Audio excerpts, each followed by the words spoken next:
Welcome to Principal Center Radio, bringing you the best in professional practice. Here's your host, Director of the Principal Center and Champion of High-Performance Instructional Leadership, Justin Bader. Welcome, everyone, to Principal Center Radio. I'm your host, Justin Bader, and I'm honored to be joined today by Nancy Frey and Doug Fisher of San Diego State University and Health Sciences High and Middle College. They are the co-authors with Dominic Smith of All Learning is Social and Emotional Learning, helping students develop essential skills for the classroom and beyond. And now, our feature presentation. Nancy and Doug, welcome back to Principal Center Radio. Thank you.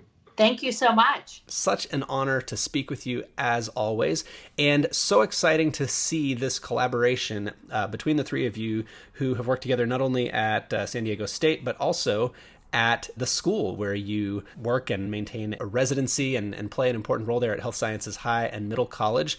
I wonder if you could set up for us the work in your school and the work in your research that this book came out of, because you do have kind of a unique working relationship there at the university and the school. The school has been a wonderful place for us to be able to learn from and learn with. As co-founders of the school, along with our colleague Ian Pumpian, it has been a place for us to be able to explore ideas, to be able to work closely with teachers, students, and families to find out what works and how it works and what are the best conditions under which that we can make effective practices happen. I think being around health sciences allows us to try things on. We get ideas from other people's research, and then we have to think about how can we make this happen with hundreds and hundreds of students and all their teachers? And that's the challenge, the relationship, the privilege of working in a school each day, is being able to try things on. Absolutely. It's got to keep you honest in a way that most researchers don't have the privilege of being kept honest, to have real teachers and students depending on you on a regular basis to immediately give you that feedback on what you're cooking up on the research side, huh? That's a good way of putting it, I think. It keeps us honest. We don't write about things that we haven't seen happening and being implemented in our school. Yeah. And your co-author, Dominic Smith, is the Chief of Educational Services and Teacher Support there at the school and was one of your doc students as well. Is that right? That is true. So he runs all the teacher support, teacher evaluation, all the coaching and support for classroom instruction. And yes, he was a doctoral student, but he comes out of social work. He was an MSW. And so his view started around the social development, connections, networks, those kinds of things. So it's really interesting to watch the merging of high quality instruction, which Nancy and I have been working on for a lot of years, and this idea of social and emotional learning. And we titled it All Learning is Social and Emotional because every time an adult has an interaction with a kid, there is the potential to address social and emotional growth. It could be positive or it could be negative, but it will be, there is always the social and emotional learning happening in the class. Exactly. Whether you intend to or not, you're always teaching around that by the interactions you have, whether they be positive or negative. You're showing children and adolescents how it is that they should react to the world. I think there's this surge in interest in our profession in social and emotional learning, and we've seen the emergence of many programs for social and emotional learning. But in the book, you argue that, right in the title, that all learning is social and emotional, and it doesn't have to be something that we teach in isolation. That's the real danger, I think, of social and emotional learning, is that in some cases, it really is seen as a program. It's seen as a set of lessons that happen at a certain time of the week. There's a designated lesson. And beyond that, there isn't a lot of intentionality around how it is that we weave that through the other academic experiences that students are having. Many of those programs have great launching points for being able to develop some initial information and understanding about those ideas. But if as teachers, we're not showing our students how we live and breathe those concepts and how characters that they meet in books, for example, live and breathe those concepts, then we've really left some important ideas on the classroom floor. We haven't really been able to elevate it so that students are able to more fully incorporate this into their own personal lives. Well, let's jump into some of the specific skills that we can teach, not just as standalones, but as really a part of our curriculum, a part of our content area work, a part of our everyday instruction within every subject area. What are some of the key skills that come to mind first? We read hundreds of studies, articles, policy papers to figure out what we thought and what we could implement in schools here in San Diego. And we organized them a little bit differently than some might. So when we looked, our analysis said one area that we need to develop is students' agency and identity. And the things that teachers do and say can develop agency and identity. And I'll have Nancy talk about that in a second. The second area we thought about was around emotional regulation. How do we get students to learn what those emotions are, how to regulate those emotions, and how to recognize that emotions are part of our human existence and that we have appropriate and inappropriate responses to those emotions. The third area was around cognitive regulation. Closely tied with emotional regulation is cognitive regulation. So thinking around your goals and being metacognitively aware and setting your aspirations and all the kinds of things about why we do what we do in school. The fourth area was around social relationships, social skills and relationships, and helping students think about how to develop, maintain, and repair relationships in real time. And then the fifth area, which I think is somewhat unique, is this idea of public spirit, that we really want students to engage in leadership, and we want them to develop their thinking, and we want them to take action in their community and do great things. So we organized ours into those 5 tenets for social and emotional learning, and then we can get into some specifics about how teachers might go about helping students. It sounds like the first thing that's happening when we break it down that way is we're getting more granular about things that we might typically oversimplify into the categories of, say, academic, work ethic and discipline, right? Like we want our students to work hard. We want them to behave well and to act well and to, become the kind of people that we want them to be. But often we don't translate that into those specific skills. We don't get granular enough. And we think in terms of these kind of overly broad categories. So I love the specificity there that you're saying we need to look at emotional regulation, cognitive regulation, social skills, public spirit, identity, and agency. And Nancy, let's jump into that. Identity and agency. What did you find? I think in particular, and going at that granular level, as you said, I'll take on one aspect of that, and that is around the idea of growth mindset and its related concepts around perseverance and grit. Those are certainly familiar terms that have become so familiar within the education community. And yet, what is often misinterpreted around that work is that a growth mindset, for example, is simply encouraging students to try hard things. And it's more complex than that. And one of the ways that we found that you can truly incorporate growth mindset as well as perseverance and grit is as a teacher by sharing what your difficulties are. And I'm not talking about 20 years ago when I had a difficult time doing this, but what are the things that I'm faced with right now? What's something that I'm really working on? So as an example of that, in the school where Doug and Dominique and I work, there are teachers within the school that have put signs out in front of their class that say, here's what I'm working on right now. Here's what I'd like to get feedback about. And so what their students are seeing every single day is, here's something that my teacher is kind of struggling with right now and is not afraid to be able to ask for feedback, to try new things, and quite frankly, to be able to fail forward and try again. Oh, I love it. And that's going to sound very familiar to anyone familiar with Readers and Writers Workshop. The modeling and the metacognition that teachers do to share with their students their own process as writers. So you're saying to do that, in anything that they're working on, to model that sense of agency and openness to feedback. Absolutely. As teachers, all of us are striving to improve our practice with each year that goes by. I don't know a good teacher that says, hey, I hit my high point 5 years ago, and I'm just going to continue to do the same thing. We're always looking to improve our own practice, but rarely do we actually share our own goals with our students to say, here's what I'm working on this year.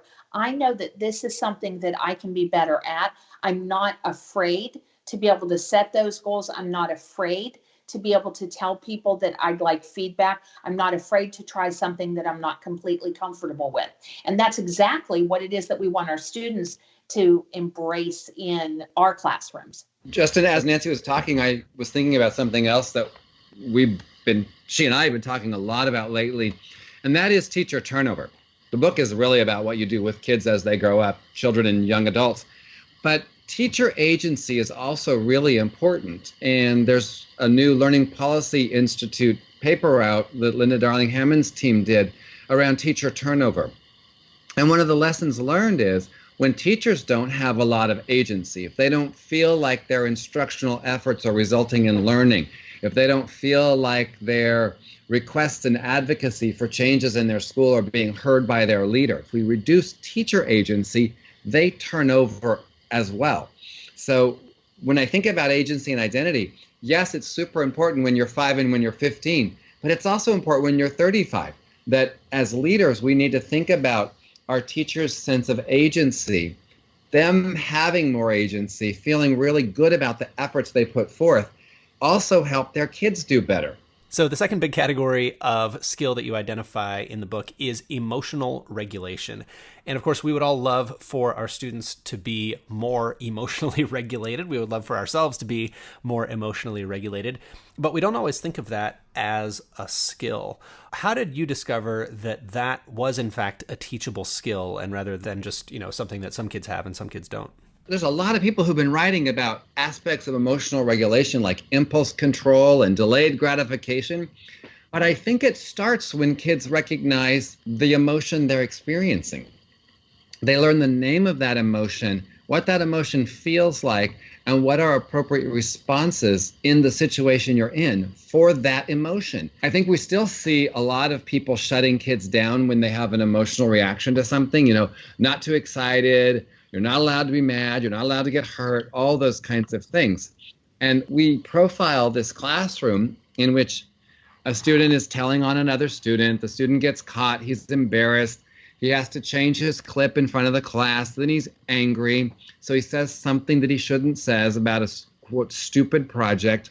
Well, that gets him sent to the principal's office. There was no ability to emotionally regulate. The teacher punished the kid felt bad. There was no naming of the emotion. There was no appropriate responding to that emotion. So we think about these situations that occur daily. They're commonplace.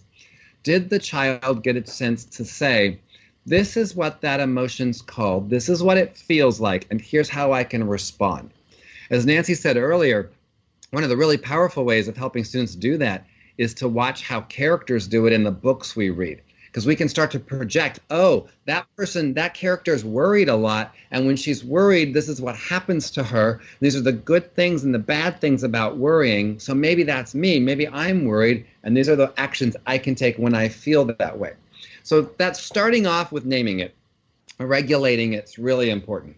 And then as students recognize their emotional lives, then we can start working on things like impulse control and delayed gratification and some of those repairing of those emotional outbursts that have to happen. And we've got to the point where things like clip charts, things like public humiliation are just not doing any good. We really have to think through. Dominic and a colleague, Leanne Young, wrote an Ed Leadership article last year on clip charts. And it was the #1 most downloaded Ed Leadership article of the year. So obviously they hit some sort of chord with the profession of saying, this is not really working. And they tell a story about a kid who was on the lowest level, the red level, and it's February and the kid's still on the red level. This kid's not learning to manage behavior, emotions, reactions, appropriate and inappropriate, because of this clip chart system. So we can do a lot better work, a lot better job in having kids understand their emotional lives and how to appropriately respond to those. And I think there's such an important distinction there between having the emotion and acting on it or responding to it. Because, I mean, I would not feel comfortable saying that it is our place as educators to dictate what emotions students are allowed to have and not allowed to have, right? Like that's kind of a given that we can't control what emotions we have in the first place. But you're saying you teach students that how we respond to our emotions is something that we can learn to control. Right. And one of the challenges is people say, I mean, we have been in classrooms when people say things like, boys don't cry. And we've been in classrooms when people say, suck it up. You know, and essentially they're saying to a kid, your emotion is not appropriate. It's not allowed. We can't, as you just said, Justin, we can't tell kids what emotions they can and can't have. We can help them recognize the emotion, know the name of that emotion, and how to respond when that emotion occurs in appropriate classroom ways. Like, what are you allowed to do when you're super excited in the classroom versus when you're super excited with your family at an amusement park? That's different. The environment helps us determine what the appropriate response to an emotion might be. And I love, Doug, hearing the English teacher in you come out and say that this is something that you can teach through maybe a novel that you're reading and a character that you're following in that novel and seeing how they respond to and articulate and name their emotions and learn how to handle them. And I wonder, for this or any of the skills that you talk about in the book, what are some other examples that come to mind of subject-specific ways? Because again, we're talking about teaching these skills not in standalone lessons, not just in homeroom, not just in an elementary morning meeting, but even in a secondary subject area, you know, a math teacher, a science teacher, a band teacher. What are some of the other subject-specific ways that these are coming up in your school?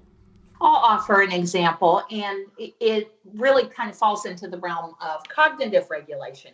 Cognitive regulation is a place where we are really looking at how it is that students enact a variety of academic behaviors in order to be able to learn. And one of those aspects of cognitive regulation is around decision making. You have to be able to make decisions and kind of figure your way through a problem. Well, that often happens in math class. The students are taught a variety of heuristics around how it is that they approach a particular math problem, that they have to figure out what it is that they already know, that they have to figure out what it is that the problem is really asking them to do, to be able to summarize what it is that you know, to be able to figure out what your goals are, monitor what your progress is, and so on, to work your way through a math problem.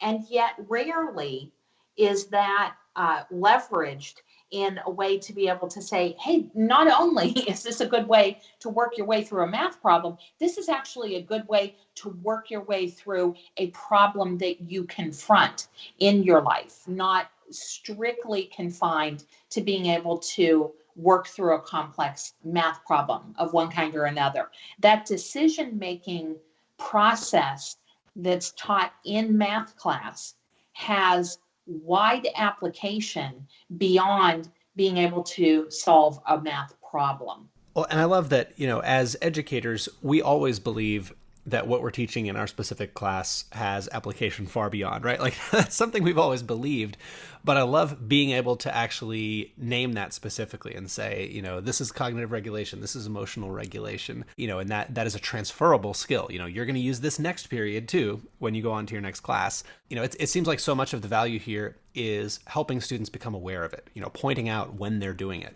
Absolutely. I'll give another example that goes across classes, and that's around seeking help.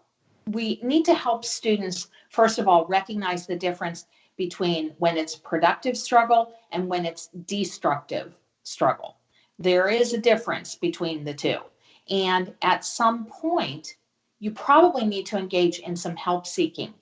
If you come and visit at our school, you'll find that in lots of classrooms, there's actually a poster that we call the helping behaviors, the helping curriculum. And that's essentially this, that all students need to know how to do and should have the opportunities to do every single day these 4 things. They need to be able to seek help when they need it, to ask for help. They need to be able to offer help to somebody else when they need it.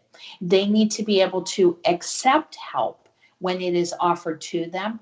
And at times, they need to politely decline that help because it's still a productive struggle and they want to try it a bit more. Now, in the world of work, that's often described as being a set of soft skills, that those are exactly the kinds of things that teams need to be able to rely on. We want to make sure that those opportunities are baked right into all of their content classes, and that help seeking, offering help, being able to accept help, and being able to politely decline help are a marker of how it is that you learn in this space. I was thinking about a story I heard recently from a colleague who had been ghosted. Their company had been ghosted by a new hire who was supposedly working on this important big project, and yeah, they have it under control. You know, it's coming along. And then all of a sudden, the person quit and didn't come back. And it turned out that they had not been working on it at all, or they had started working on it, but realized that they needed help, realized that they didn't know everything they needed to know in order to be successful with the project. And because they didn't have that skill of asking for help and figuring out, you know, when am I in productive struggle versus when do I really need to ask for assistance with this, their only recourse was to walk away and say, I guess I'm just going to have to leave this job. And that was such a tragedy to me because the organization fell behind because they thought this project was handled. And this person had a pretty bad turn in their career as a result of just not being able to ask for that help. So I love that being a part of every classroom every day, that students have the opportunity to ask for help, provide help, get that help when they need it, continue to struggle if they don't need it, because we don't want to over scaffold. We don't want to, over assist kids when they are engaged in productive struggle. So I love that framework for cognitive regulation. And Justin, thinking about the person you're talking about, now that person has an experience that reduced his or her efficacy, that next time that person goes in, that person has less efficacy, self-efficacy, so that person's been harmed by that experience because that person didn't feel comfortable enough asking for help. Absolutely. And they're probably not going to take a job at a similar level of challenge when, with the help, they absolutely could have been successful.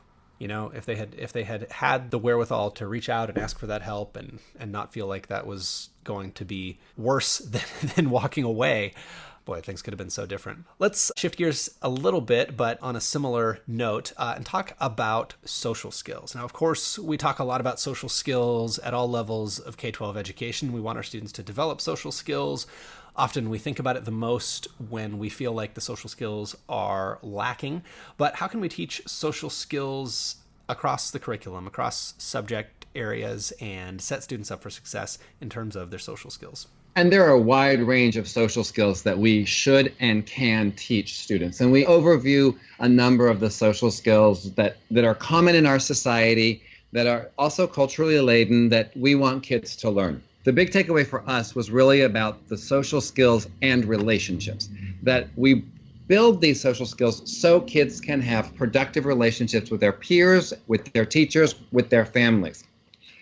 And we spent some time thinking about, how do you help people develop healthy, productive, humane, growth-producing relationships? And that's a big important part, is we tend to think that students will develop relationships rather automatically or incidentally. And there's actually things we can do that help kids develop healthy relationships with others, with themselves. And when the relationship is strained, we can help repair that relationship. So have we taught the social skills that, wow, you hurt someone's feelings, how do you repair that? You did something that you now regret, or you did something that you didn't know was going to hurt anybody's feelings, but it certainly did, or caused them harm in another way. How do you repair that? So again, we do a lot of stuff about looking at how characters in books do this. We do a lot of things like meetups and buddy-ups, where they have a chance to talk to one person and they get to know that person. We do a lot of things about getting to know the history or the story behind your name, learning about each other so we can get a sense of what are the kinds of social niceties and social skills that needed to be developed with students. A lot of circle processes, a lot of class meetings that give kids opportunities to practice their social skills. We also take a perspective that if we're going to teach all these social skills and these relational skills, classrooms should not be places where kids sit and listen for an hour on end. If we're going to teach these social skills, students have to have lots of opportunities to practice and make mistakes and then learn from those mistakes. So we should see lots of collaborative learning going on in classrooms so that students can practice the social skills and inevitably make errors as they negotiate complex social relationships so they can learn the next level of them. I think it's really important that, again, we model how it is that we utilize those social skills, not only in how it is that we navigate our relationships with other adults in the school, but that as well, we make sure to name and label when there are a variety of social skills that are being utilized within the classroom or where it is that we need to improve. I think discussion opportunities, for example, are another place where those social skills become really important. So how is it as teachers that we make sure every single year and in every classroom that we have expectations of ourselves about how it is that we engage in discussions with our classmates, for example, how we're able to listen as an ally, how it is that we are able to disagree with someone else without being disagreeable. That really is the context for learning. But if students are not able to come together, and if we are not able to say, here are the things that we want to make sure that we're working on within our discussions, then we leave students sort of abandoned to whatever skills they happen to already have in possession. And I think this is especially a place that is at risk for older students, because Doug and I often will hear people say, well, you know, that kid's in 8th grade. He should already know how to do this. And it's important to note that, yes, maybe he knows how to do this, but it's clear that he doesn't know how to do this in your class. And if that's the case, then we need to teach what those social skills are and how they're utilized in the context of this class. Yeah, and I love that sense of responsibility that we can take as educators that, you know, yes, maybe the kid should already know that by this point in their life, but if they don't, you know, if it was academic content, we wouldn't say, well, you should already know that, so because you don't, too bad. You know, we close the gaps, right? We fill it in when we discover a gap. Let's close with public spirit then. You have a chapter in the book on teaching public spirit. What does that mean, and how do we approach it in our different disciplines? I think for social and emotional learning, this is really where it is that we want to get students to. It's the outward facing aspect of social and emotional learning. You know, when we started this conversation, we talked about agency and identity, really kind of centering in on the internal life of the student.